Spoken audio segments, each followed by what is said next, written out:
ask the average person if they knew a blacksmith or where to find one, 99% of the time people are going to say no. Well, we found a real working blacksmith. I'm here to speak to John Cooksley to find out his story.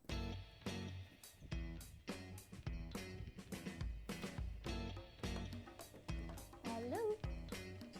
Oh, hello. Hi, John. Come in, come in. I'm John. I'm the blacksmith at the Rural Life Centre, which is now called the Tilford Rural Life Living Museum or something. What is blacksmithing? When most people think of blacksmithing, they think about people who shoe horses, and that's actually farriery. It's a part of blacksmithing. But what I do is decorative and ornamental work, so anything from a key ring through to gates and railings. How long have you been a blacksmith for? I've been a blacksmith for about 15 years, so not my first career. Have you always been interested in blacksmithing? No, I was going mad in my previous office-based job.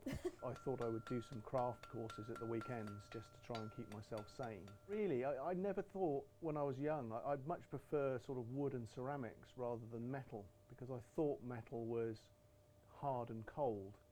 But actually, of course, it's neither hard or cold when you put it in the fire. So it's a very different feel to it when you're blacksmithing with metal. I started off doing a weekend course at a place called Westdean College, which is a lovely art college down near Chichester in Sussex. But I ended up at the National School of Blacksmithing in Hereford. Hopefully I will never finish learning. Traditionally, you would have done a 7-year apprenticeship, usually with your father, because it would have been handed down father to son. And then after those 7 years, you'd then become a journeyman and travel round local blacksmiths for another 7 years. So it was a 14-year training program. So I've been doing it for 15 years, but I haven't had that kind of apprenticeship.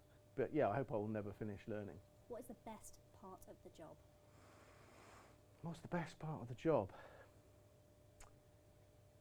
There's loads of really good bits. It's difficult to pick one. I love the creativity. For example, you could have a simple strap hinge on a door, but if you split the ends out, it's decorative art. So that creativity is lovely, and it's something I was missing before I did this job. No 2 days are the same. You know, I don't just make railings. You know, one day it might be a copper eagle for a weather vane, and the next day I might be making a chair or anything. So the variety is a really, really nice thing as well. No 2 days the same. So there you have it. Blacksmithing as a trade is still going strong, and there are people like John continuing to make beautiful objects. Now that's something you don't see every day.